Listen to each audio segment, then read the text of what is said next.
So the Robertson family, it's four brothers, and it's a family business. And so you've got these four brothers, their wives, and then you've got this crazy Uncle Si, which he was kind of the wild card of the whole family, because I feel like everybody has a crazy uncle and could relate a little bit because Uncle Si was the crazy uncle. But Phil and Kay are the matriarch and patriarch, and they ran this duck call business really out of their home. The boys grew up helping in the duck call business. It was a family business through and through. And when we started the show, we actually started the show on a smaller network called the Outdoor Channel. And, we were like, hey, you think people would want to see more of what we do behind the scenes, like as a business? Because that channel was more about just hunting, just straight up like watch a deer in the woods, watch the ducks in the woods. But we were like, we think people want to see a little bit more about what we do and how we run it as a family. And that's really what kind of took off for us. I understand that it was your idea to do the television show. When did you first get involved with the family business yourself? It was. So in the early days when we first got married, I needed a way to make a little extra money. So I was an art major. So I did these little hand-painted duck calls, limited edition. I had this idea. So I was like, I'm going to hand paint these duck calls. And I had Phil sign them. And I did like 500 of them. And I sold them to, different little, stores around the country. And I actually found just recently I had typed it on a word processor, a little, asking people to buy my hand-painted duck calls that I made back in the early days. So that was my first entry into it. And then as Willie actually wasn't working for the family business after he finished college, he was running a summer camp, managing a summer camp, and we were having our kids and doing that. And I think we just kind of looked over at the Duck Commander family business, and Phil and Kay were a little bit tired, and everybody had been doing it for a long time, and we were like, we have some energy. We feel like we could get back in here and really do something. And so the first thing we did was to start the website, duckcommander.com. Phil did not know anything about websites. He was like, if anybody wants to buy a duck call, they can just pick up the phone and call me. That was his mentality. And we were like, we think people might start buying things off the internet. So we should probably do a website. So Willie and I started doing duckcommander.com just out of our house. We put the phone number for our home phone number on the website, and we'd get calls day and night, and we'd take the orders and package them and ship them right there from our home. And then we started a little club called Duckaholics Anonymous, and we were like, we're gonna, yeah. So I wrote the newsletter, and we decided, these are some hardcore fans. Like, these people really love duck hunting. So we started this club, and we called it Duckaholics, and we gave them a newsletter and a T-shirt and a sticker that said you were part of the club. And it just kind of grew. Willie and I, as we were watching it, we were like, these people really are invested in Duck Commander and in what we're doing. Like, how can we do more? How can we give our fans a little bit more and a little bit more? And it just kind of grew from there. Yeah. So when was it? Do you remember when you had this vision to do the television show? And was it a hard sell for the family to buy into? A little bit. I do remember. So I was actually watching the show American Chopper. If you remember that show, American Chopper, it was about brothers who made motorcycles. And I was thinking, why am I watching a show about motorcycles? I don't care about motorcycles. But I was like, oh, it's a family. It's about the family business. And you see this interaction between the brothers and their dad. And then I start looking around, and there's American Chopper products everywhere. All of a sudden there's T-shirts and it's all this. And I was like, I wonder if we could sell more duck calls if we, made a show like this. And I was like, I looked over to Willie and I said, I really think we could do a reality show about your family. And he was like, who's going to watch that? And I said, well, babe, your family is not normal. Like, y'all are kind of interesting. Like, you're not normal. And he was like, what?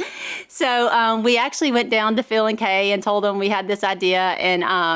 And Phil was like, who's going to watch this? I don't know. I will say, before that, now Phil had the idea to film his hunts. He started making these DVDs called The Duck Men of Louisiana. It was a series. He did one year. He sold it to Walmart. The next year, he didn't do it. And then they were like, that actually did pretty well. You should do that again. So he had been, since about the 80s, he had been making these DVDs of their hunts, where they just filmed what they did during hunting season, but it was all in the blind, for hunters, just for hunters. So anyway, I thought, what if we expand that and, tell a little bit more of the family story? And so I actually sent emails out to some different production companies and got zero response, and thought, well, I think it's a good idea. Maybe we'll see if we can figure out how to make this happen.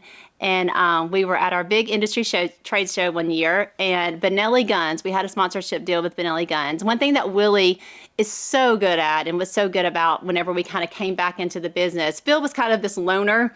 Like, he did his thing, he had his invention, he lived in the woods, and still, that's how he is.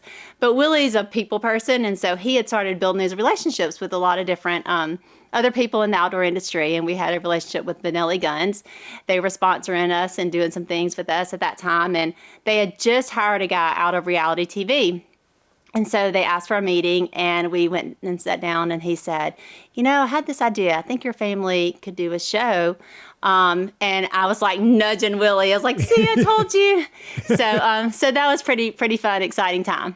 Now, absolutely. And now, as I understand it, in your negotiation with the Outdoor Channel, I hear you ask for, in quotes, one more thing that Willie thought was going to absolutely blow the whole deal up. Tell us about that. That is true. So that conversation happened, and we were excited because we were thinking, this is really like a 30-minute commercial on Outdoor Channel to our market about, our business. And so we really looked at it as a great way to sell more duck calls. But, and so Willie's like, look, this is just great marketing. Let's just do it, And I said, well, I feel like y'all should probably get a talent fee. This is your talent, you should probably get a talent fee. And he had, was just like, do not screw this up. This is a good deal for us. They're paying for everything. They're sponsoring the whole thing. That's enough. Don't screw it up. And so I said, I actually just read the book, Negotiate to Win. And I was like,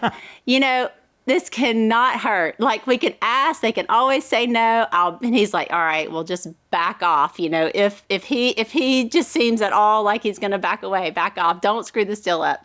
So I went in there, and the deal was done, and I got up the nerve and I said, hey, I really think the guys deserve a talent fee.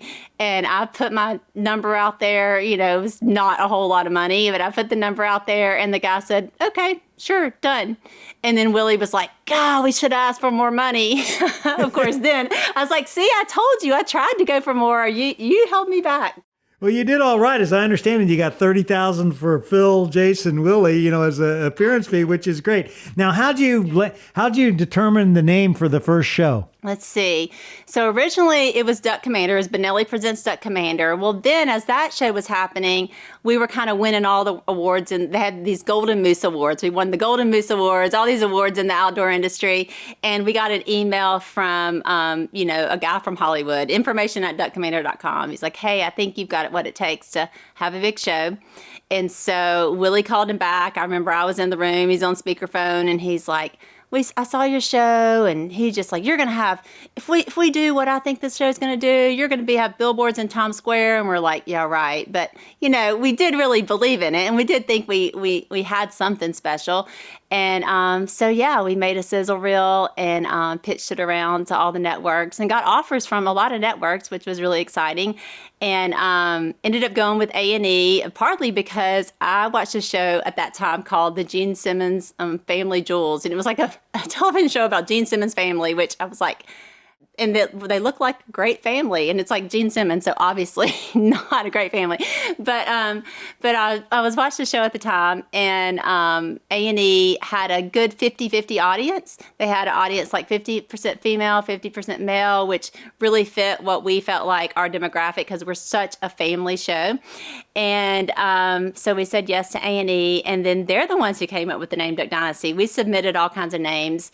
We're friends with Luke Bryan, and he was early in his career at the time, and so we even had him make a little song that would go with one of our titles. I can't remember what the title. We tried to get Duckmen because we own Duckmen, so we were like, trademark Duckmen, let's name it Duckmen, but of course A&E didn't go for that.